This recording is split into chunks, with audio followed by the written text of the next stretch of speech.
Hi, Gemma. Thanks for joining me. Thank you for inviting me on. So, everyone will know you best from Hollyoaks. Mm-hmm. You played Carmel McQueen, is that right? Yes. And how long were you on Hollyoaks for? So I was there for about 10 years. And talk to me about your journey into that. So, God, from a child, I just wanted to act. I wanted to be on TV, I wanted to be on stage. I started off actually dancing and singing, and then I kind of did musical theatre, and then I kind of got into more TV acting through an acting coach I went to. And I just always wanted to be on Hollyoaks. Like, do you know what I mean? When you were young, I was like, that's what I want to be on. Yeah. And the opportunity of an audition came up for the McQueens. And yeah, I always remember actually, because I was working in Hollyoaks. I worked on like the beauty aisles, and my friend came in, Kieran Richardson, who's still in the show now. Yeah. He came in with Holly J. Bowles, who played my younger sister. And they were like, they're bringing in a family around her, you know. And I was like, really? And she was like, yeah, get onto your agent. So I rang my agent and I was like, I've heard there's an audition. And she went, oh, I think you're a bit too posh for the family. So I was like, send me for the audition and I'll Isn't get that it. what acting's all about, though? I know, like, you know what I mean? So I was like, no, send me for the audition and I'll get it. So yeah, I went to the audition, open audition, full of loads of girls and lads. It's like one of those like 100 people there. Yeah. And I just turned up as Carmel. I turned up in fishnet tights, little tiny denim skirt, knee-high boots, like this gold shimmery top, loads of makeup, tanned up, and just walked in. And Brian Kirkwood, our producer, said from that moment he knew I had to be in the show. Yeah. But they didn't have a character like Carmel, so they written her in from seeing me as the character. Right. So yeah, it was like a 7 audition process over 6 months, and then yeah, I got the job. Well, you are so different from that character. Now, I'm thinking back, because I watched Hollyoaks around that era. Yeah. I think we're like the same age, so I'm 38 or 39. 39, yeah. I remember Hollyoaks around that era, and she was like she was very glamorous, like ditzy, but like lovable. Yeah. You know, I can't really remember much of the storylines, but what were some of the big storylines that you were involved in? So mostly we kind of joined as a family. So it was always the McQueens. Like they were like these girls, the mum, they would rob everywhere, and Carmel was like the Catholic religion, like really good girl. Like she was just the opposite to them. But she was just so lovable. And all the storylines were just incredible, because when I got in there, she was originally brought in as a comedy character. Like I played her very comedy. That's what they wanted. And then there was the first storyline where they asked me, actually, they said, I'm not sure if it's for you, but it was, I think a boyfriend either just left. I think that's what it was. He just left and moved countries. And they had to strip me all my makeup off, and it had to be like a proper crying scene and, you know, more serious acting. That I think when you go in as a comedy character, you kind of get stereotyped to, can you do this? Yeah. And I remember my acting coach, Mark Hudson, was working there at the time as a coach, and he was like, she can do this. So yeah, that was kind of, then they gave me that storyline, and then that unlocked a lot more kind of serious storylines as well as comedy storylines. So I was quite lucky. I got to do a little bit of both. Yeah.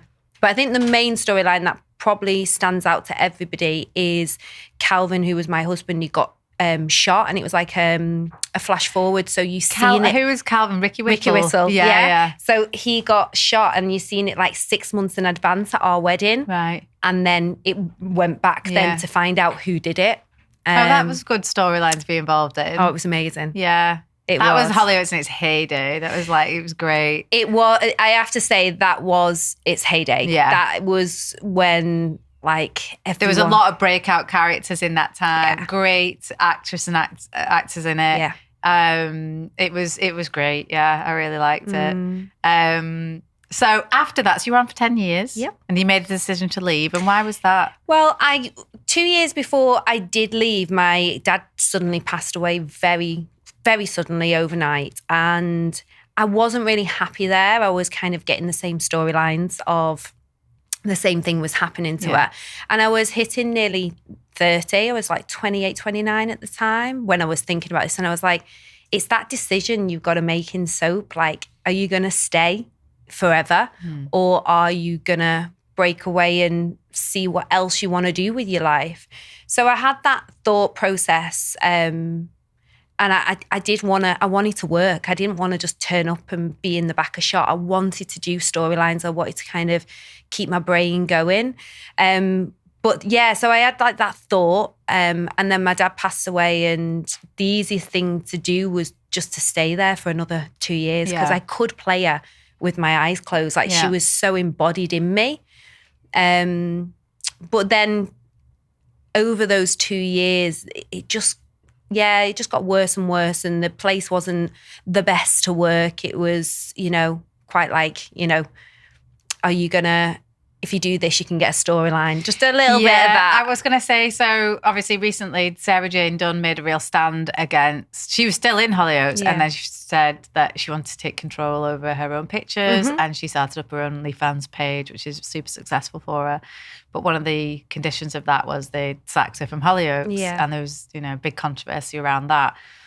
And I remember looking at some of the pictures during that time, and you were all kind of like doing the calendars together, and you must have felt that pressure as well to be like, okay, well, we've got you a shoot in Nuts magazine, or we've got you a shoot in Loaded, or it was real like Lads Mag era, wasn't it? Yeah. And you were absolutely at the top of that. Yeah.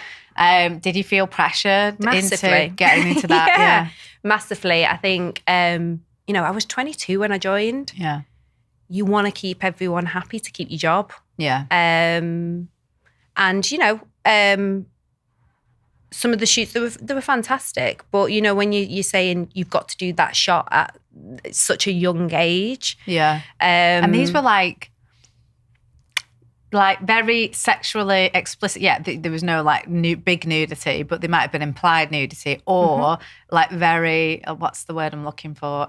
Objectified shots, like real legs open, bikini pictures, they were, I remember the Lads Bags back in the day, and that's what they were like. Yeah. And I think, you know what, I kind of, I think that was one of the other things as well. I kind of got to a point where I was like, oh, is this all anybody is interested in me for?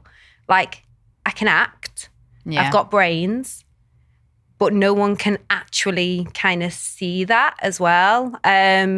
So yeah, I think it's quite difficult, because that time it was huge to do, Lads Mags. It was very huge to do the modelling side of things when you were in a soap.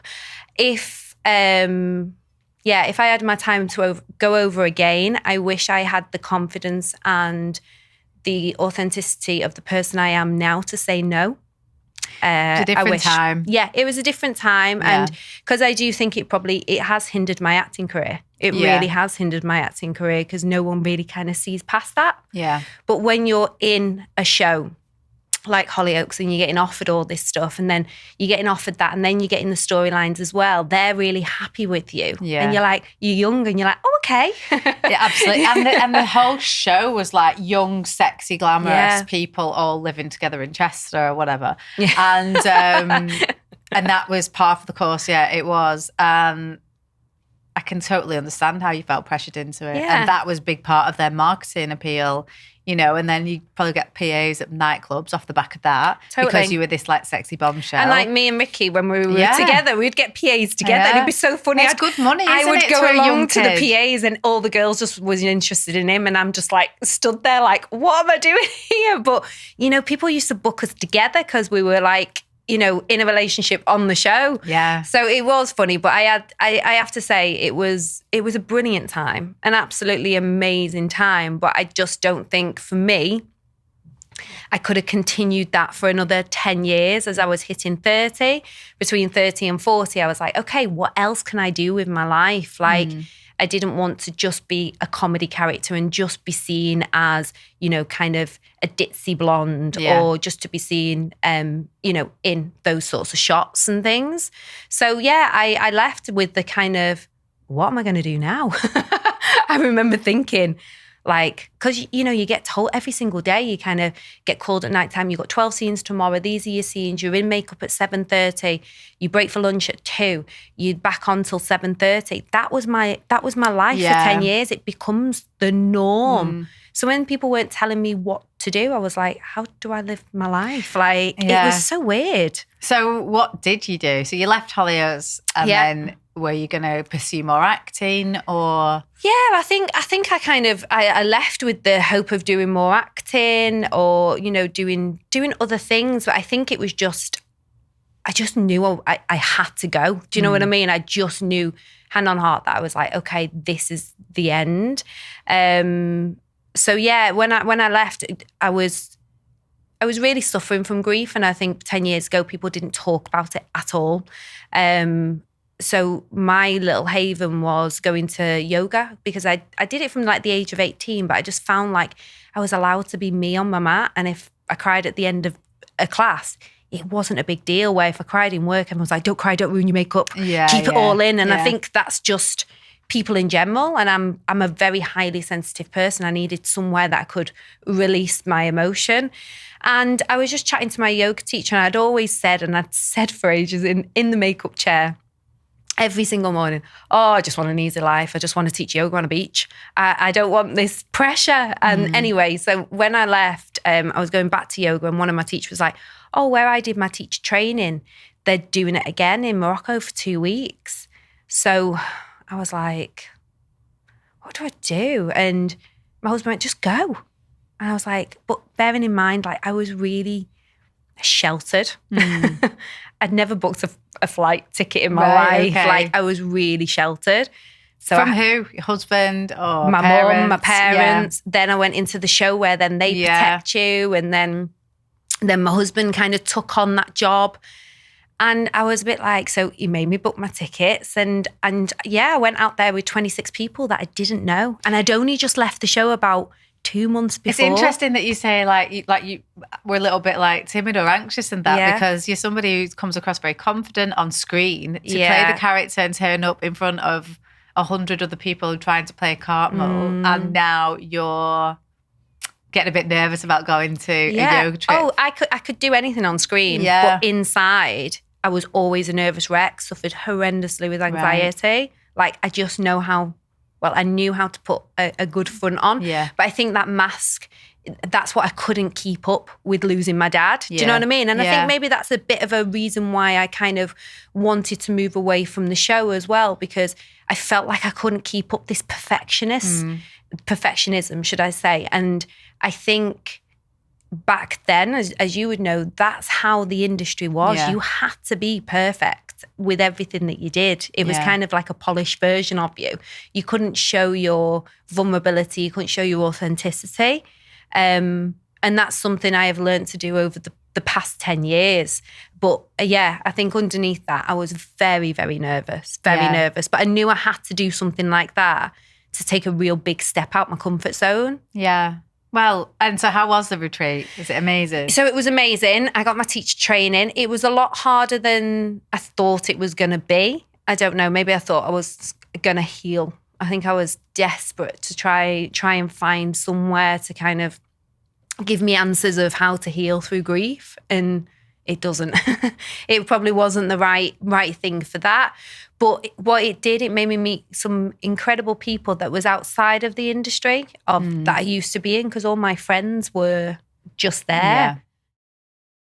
And it just opened me up to like another world, and I felt like I could kind of just be me, which was really nice. I didn't have to be the character, or I didn't have to be Gemma that I thought I had to be. So yeah, I think it was hard being away from my family for 2 weeks because that was tough. Yeah. But learning how to become a yoga teacher, I remember when I got there, I was like, I'm never going to be able to do this. And then now that to me is very second nature. Yeah, I feel very at home. Driving a car just becomes automatic, doesn't it? Yeah, but it just shows you that whatever you try and do at first, it's really hard.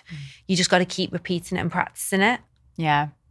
That sounds amazing. So you, like I said, it's interesting to say that you had anxiety at that time. Yeah. Now you work with a lot of people who do suffer with anxiety or grief or they've got some other kind of issues going on in their life. So not only did you become a yoga teacher, you became very, very good at it. And you started your own business called Mind and Wellness. Yeah, Mind and Wellness. And yeah, Mind and Wellness it's like your first step into the wellness industry, into the first step of trying yoga or the first step of trying meditation.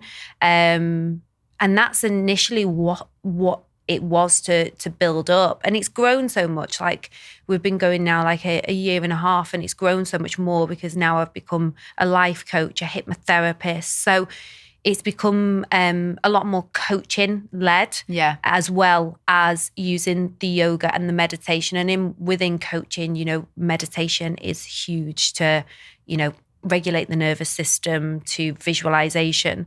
So yeah, it's grown. And I always say it's people who've never tried it, and I was that person, never tried it, needed something to regulate their nervous system, needed something to heal, but didn't want to step into like an hour-long meditation with gongs, or you know what I mean? Like that felt a bit too much.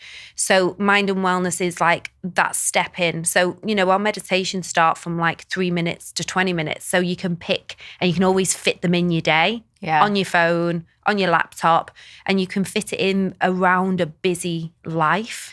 That is me. You are literally talking to me right now. So last night I'm sat there on the bed with my partner and we were chatting away, and I was saying, we were both talking about past traumas that we have, quite a deep conversation actually, past traumas that we might have had as kids, because we both had quite turbulent childhoods.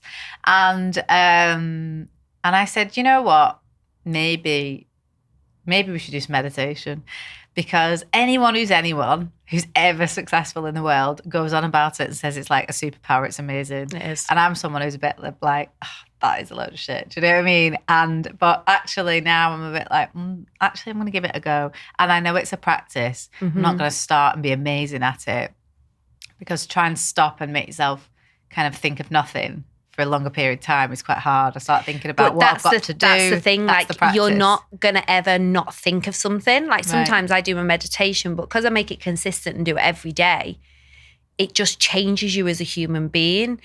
But sometimes I go into my meditations and I am thinking of my shopping list or my to-do list, but I just kind of go, okay, that shows me that my mind's a little bit too busy at the moment. So I just need to maybe double it up. So I'll put another one in tonight before bed, and then I'll do it again tomorrow. So it's about not judging yourself, but actually going, okay, yeah, I do need to slow down a little bit because my mind is quite cluttered.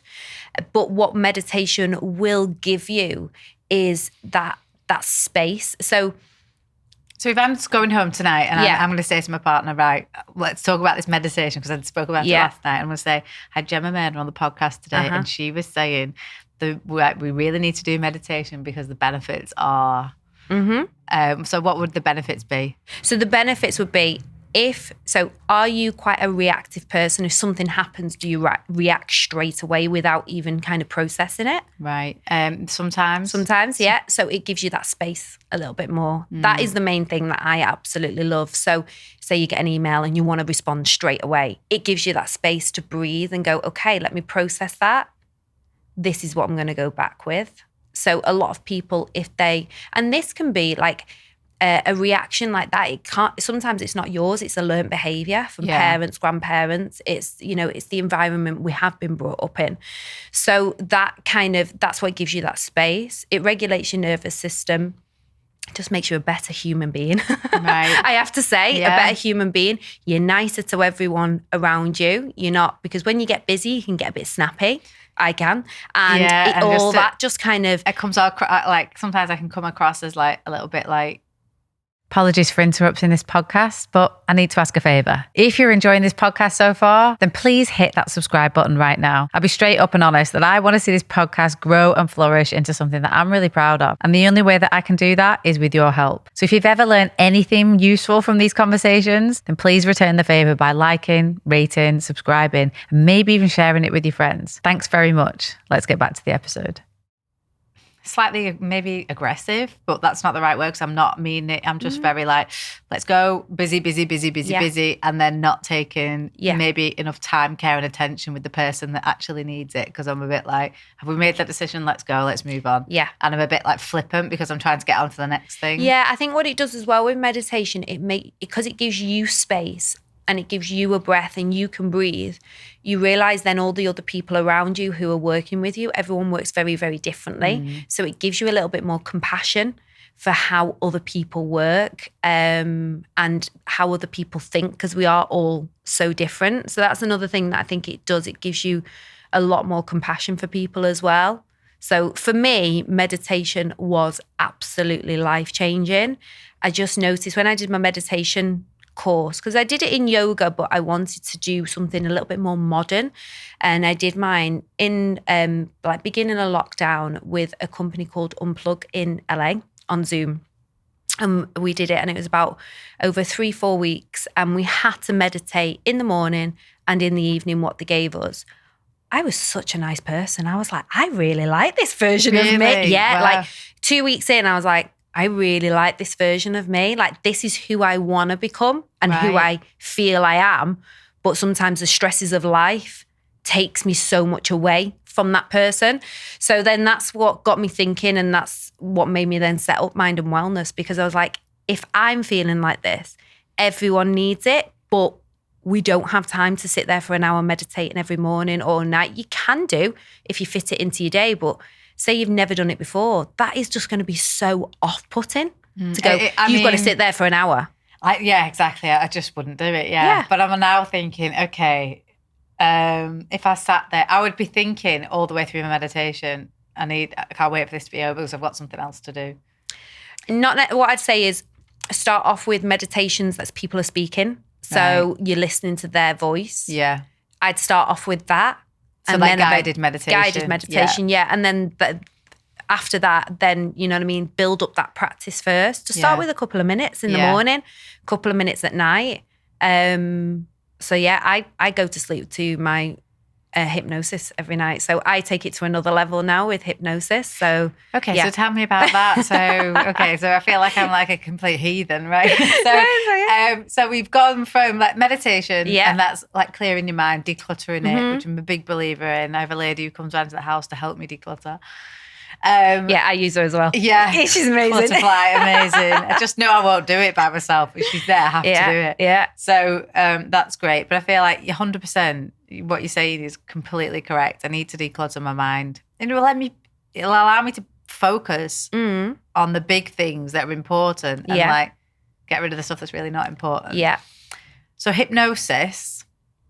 Okay. Darren Brown once hypnotized me or tried to on stage. He did a little bit, but it was more like the theatre and everything. And he was very, very like forthright in his like actions and voice and stuff like that. And it was on stage in front of like, 10,000 people. So I could never say it was real hypnosis. It wasn't. Yeah. But that's my only experience of hypnosis. Yeah. So talk to me about hypnosis. What does it do and why would it benefit? So for me, what I do is different to that completely. And that's where like everyone's got a little bit frightened of hypnosis because people think we have like control of your mind and we absolutely don't.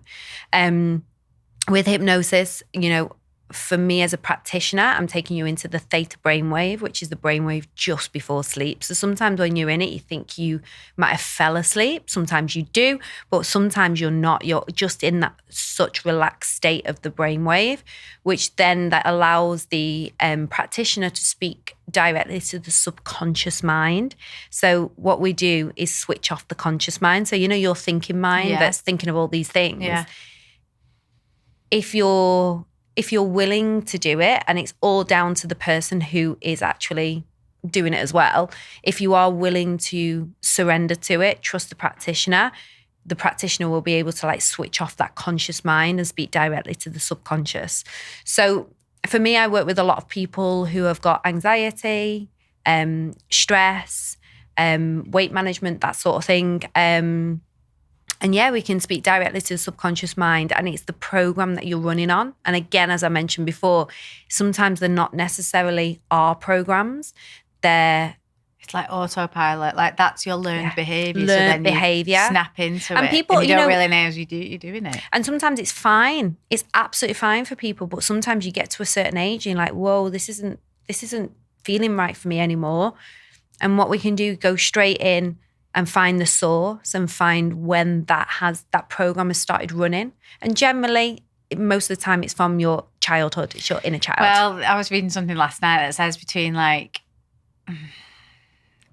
0 and 8, that's literally when that's your program. That's your programming. That's your formative years. You've got to be so careful around kids. I'm really conscious of it with my little girl and Danny's kids and because obviously they come to us at the weekend and I'm always like, it's always conscious that the upbringing that they're having is going to have a big effect on the rest of their lives. Yeah, totally. It's just things things like I notice when people get a little bit older, they become so much like their parents. And I don't know if you notice that with people, they'll say certain things, certain phrases, like money don't grow on trees, watching money, or turn the lights off. My favorite. I do that. My dad used to do it, go around the house, and I started doing it, and it's just they're just when you start paying the bills, you're like, turn that off. It's just little things, and you know what? You can laugh about those sort of things.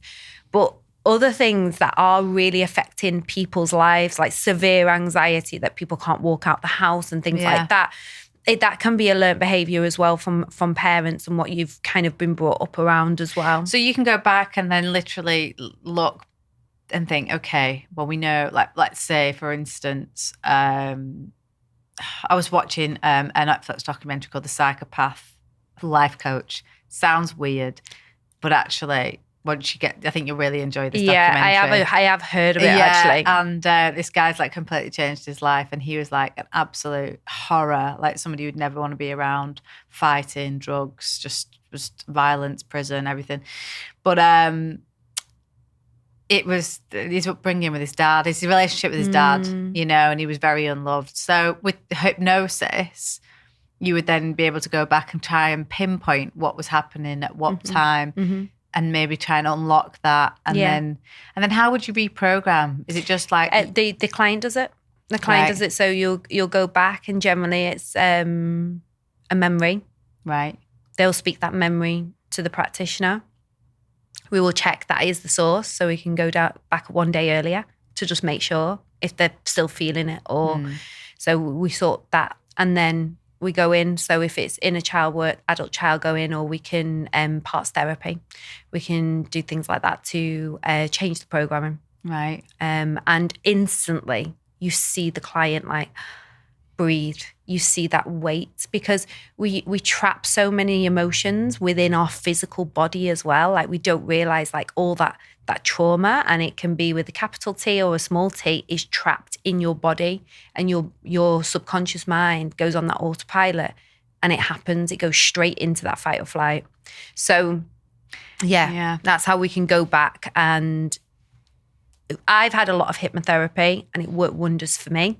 And that's why I became a practitioner, to help more people. And with my clients, the success rate is fantastic. But and this is a statement I will say, I don't believe one session fixes everything. I don't think so. I work with people over 3 months and that's every week. Because when it does become a bit uncomfortable, like week 5, week 6, people, if they won't come back. But if they've committed to be there, I can get them through that uncomfortable part. I'm very gentle as a coach as well, and encouraging. And then I know by the end of it, they're a completely different person. Yeah. I feel like there's a lot of people that I know who would deal with their issues and trauma and, I don't know, or pressure or job or stress or whatever. They would automatically turn to drink, partying, whatever. And I just truly believe, I very rarely drink, or if I do, it's one drink out of politeness. That's it. But I just think we're making if you have got a huge pressure on yourself, the worst thing you could do is drink. Yeah. 1, it's going to exacerbate it. And 2, you're going to feel fucking horrendous the next day. And especially anxiety, it just makes it worse. Just make it awful. It makes it and worse. then it makes you've got a hangover the next day. But it's very normal though. Isn't it normal? Because I don't drink. And people go, you don't drink. No, I know. What do you mean you don't drink? And, I'm from in my 20s. Yeah. We went out, social drinking and stuff. So people think I'm bonkers because they're like, what, you don't go out, you don't drink? I'm like, no, because I don't want it. I don't feel I need it. I feel like it clutters my mind. It makes it feel a bit foggy. And makes it just everything worse. Yeah. So, but we're should I say a society, a world that does use alcohol to kind of mask emotions. Where when I lost my dad, I was like, I really don't like the way I feel. So I've got to figure out what it is and how to not feel like this, because death is going to happen throughout our lives. We're going to have ups and downs in our life, but I've got to learn how to process it and to move through it.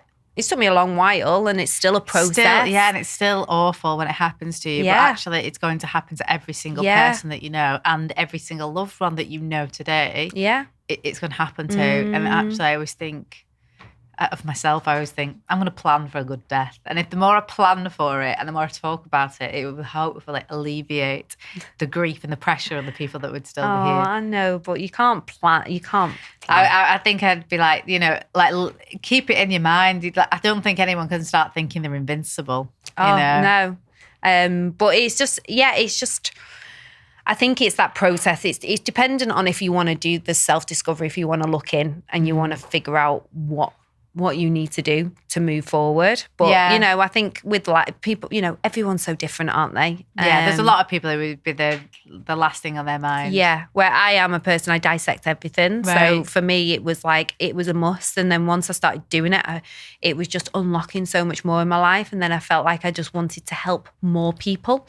Because I felt like no one really understood how I was feeling. And I just wanted to, that's why I set up Mind and Well. So I always say it, when I was kind of at my worst, I didn't know, no one really got it at all. So I wanted to just set up something where there was a community where, even if you're just having a crappy day, you can put it into our little group and people are there to support. And we know, if you're having tough time in life, if you meditate every single day, it might be the worst thing and you might go, I don't want to do it. But if you do that every single day, or if you move your body, or if you get out in nature, or if you journal, or if you make our kind of group classes, you will get through it and you will feel better. Yeah. So I think that's a huge part of it. And the other thing is, if you ever read Blue Zones, one of the biggest things about keeping young, staying young and living the longest is community. Yeah. And a lot of women that we get through Elle-Sera have lost their friendship groups, they've lost their community, empty nesters, they've lost their kids. Well, not lost them, but you know what I mean? They don't live at home anymore. They've lost their friendship group. And I think that's a real, if you find your tribe that are also into, positive living and self-care, it's a great thing to be a part of. Oh, totally. And is it a subscription business? Yeah, so it is. So it's a monthly subscription and they have all pre-recorded meditations, yoga. They have live yoga classes as well. And then tonight we do a monthly coaching call. Right. So tonight we'll tonight I'm going to focus on reflecting on the year, but then setting some nice little achievable intentions for next year. And how most of the time it's how do you want to show up as a person and how do you want to feel more than anything for yourself? Yeah. Not anything else, not business. We all have obviously those goals, but it's about really staying true to yourself and how do you want to feel? How do you want to move through life? Because it's great hitting all these business milestones, but if it's detriment to your health and stress, is it really worth it? I think that's me. So I always set targets in work and I'm relentlessly hungry for them. And we always pretty much hit them. I think one of our targets this year, we were on 20,000 followers last year. And I said, well, I'd like to be on 30,000 by this, by the end of the year. We're on 60 today. Yeah. So you can see how much I've aggressively gone after that goal, but it's because I set my sights on it last January. And obviously the podcast has helped. But I don't ever make any personal goal. Yes, I make personal goals in weight loss. But in terms of showing up as a person or a personality, 100% I could be better. 100%. Yeah. I definitely swear too much. I'm sometimes too aggressive. My head is so busy, especially since I've had a little girl, that I am so like one word answers to people, because if she grabs my phone, she's on it. Like, she'll whip it off me, and I'm just like, it's just pointless. I can't get my phone out. And I feel like I'm not getting back to people. I'm slipping up in work.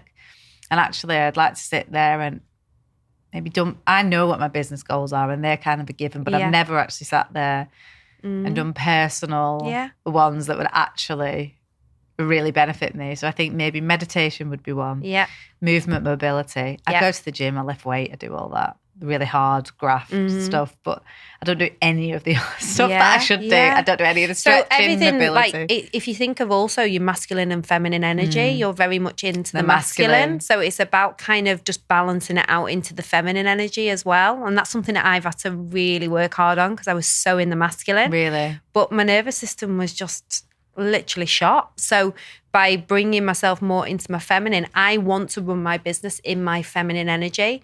But coming from a performing background, auditioning, it's very being competitive. Like, hello, here I am. Yeah. I don't actually like that version of me. But again, it's an old program that comes out, and I'm like, and then I have to go, this isn't the way I want to live my life. I don't want to be that stressed. Like, if, I hit business goals and stuff like that, but I don't feel well and I don't feel good, I don't want it.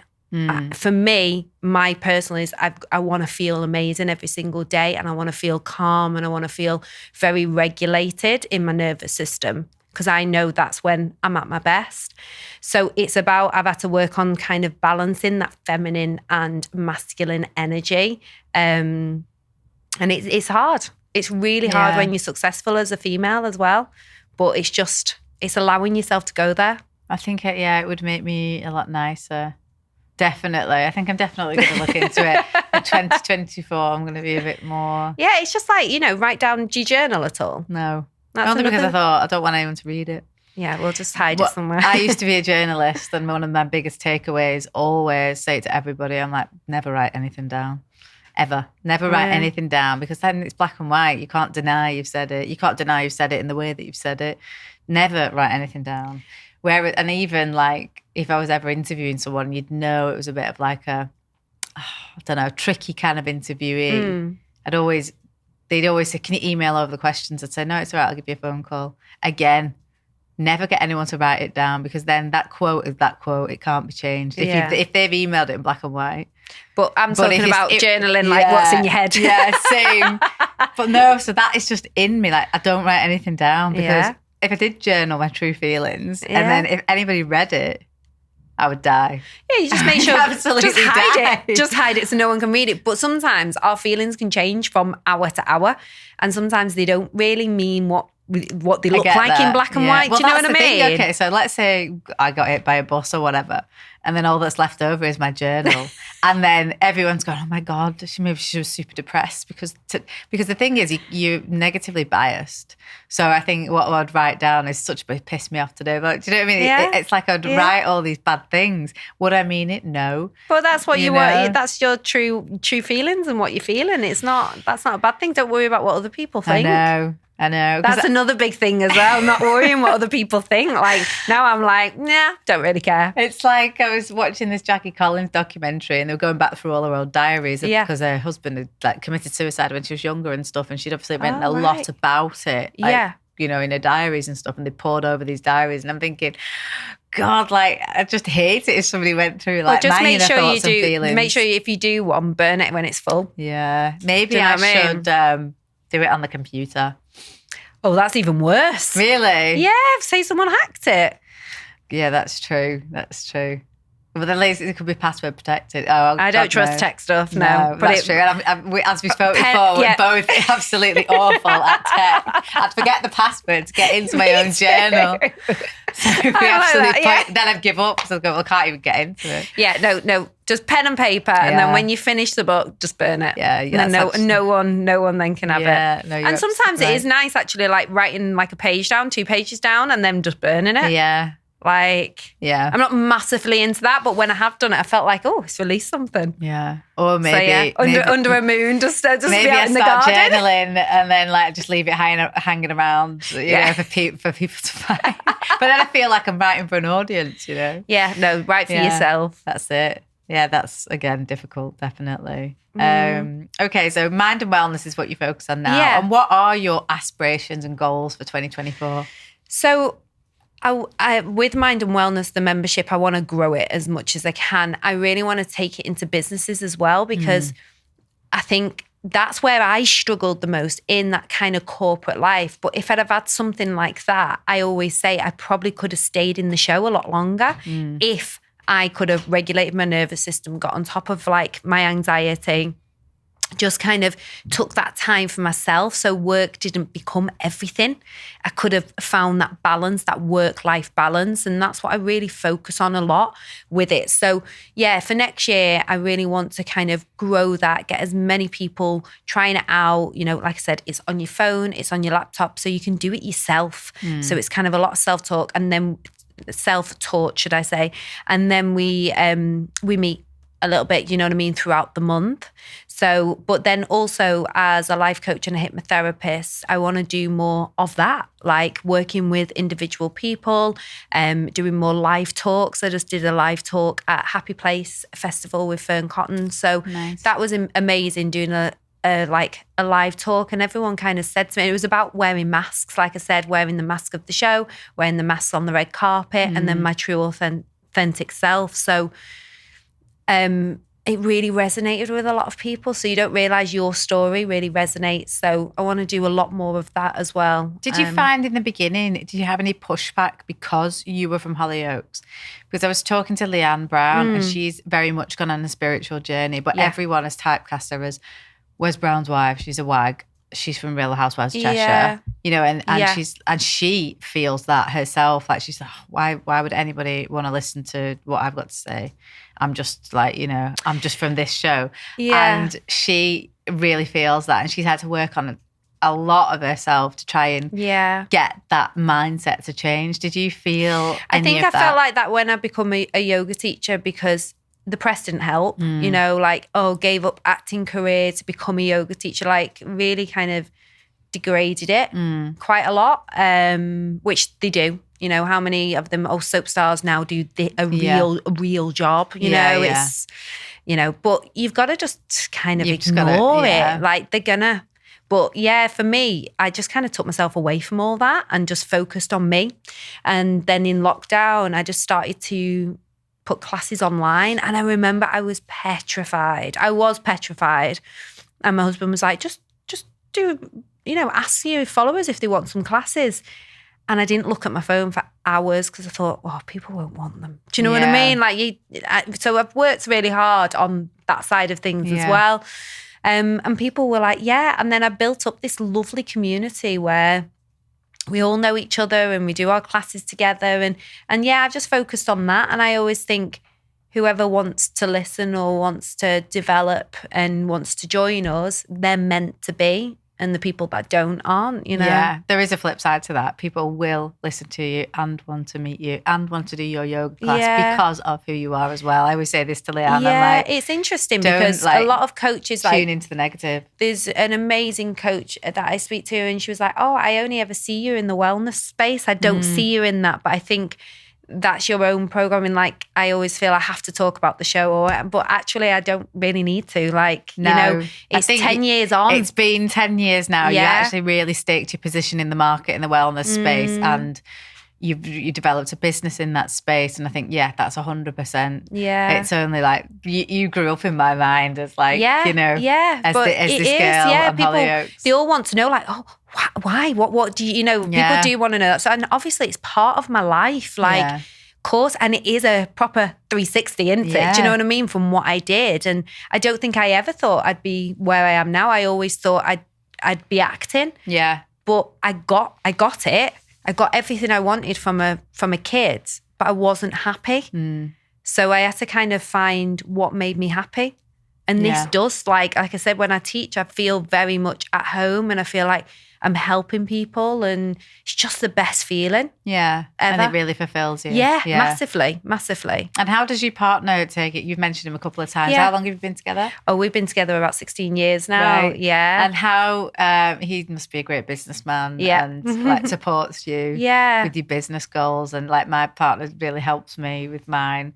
But yeah, I always think, and I've said this loads of times to people, the success or the failure of you or your business sometimes comes down to the people you hang around with. And one of the biggest people is your partner. Yeah. I know a girl who's like absolutely amazing and her partner just does the opposite of like building her up. He like really brings her down.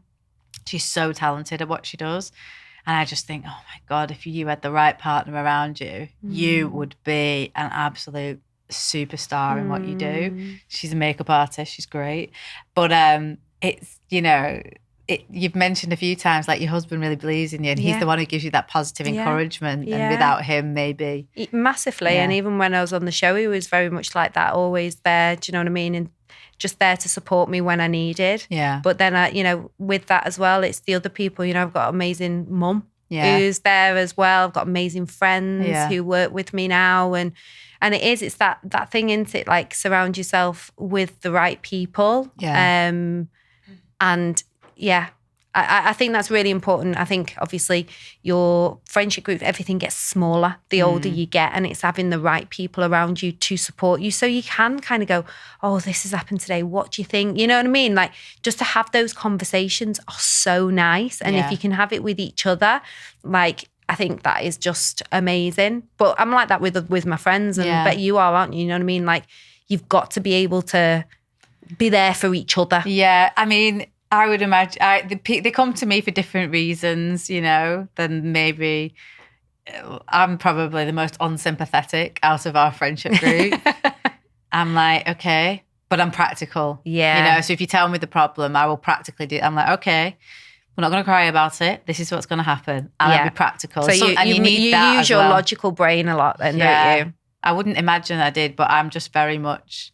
Like my partner's very much more emotional than me, and he's like, "You can be so cold sometimes." And I'm like, "No, I get it, but there's no point whinging about it. Let's just get on with it because let's not dwell on what's happened and have a big autopsy over it. Let's just move on and deal with it practically." Yeah, people are different though, aren't they? Like I'm the opposite. I'm like such a highly sensitive person, so I need practical. My partner, he's practical, very logical, so I need that around me. My best friend who works for me, she's exactly the same. You know, she is very, so I go, okay, I'm thinking about this is where my head's at, like, and they're like, no, this logical, you know. And I think that's why you need the balance. It's the yin and the yang, do you know what I mean? Yeah. You really do, because otherwise if you're highly sensitive like me, you can get so much in your head. Or if you're really and you then logical, take that on. Totally. And if you're really logical, you don't kind of feel the emotion of things. So I think I think we learn from everyone around us. That is one of the big things that I always say is like, just take in how people are and we're all different. I don't know if you've read the book Surrounded by Idiots. No. It's a really good book because it's like 4 types of personality traits. And I think it makes you realize that we're all different.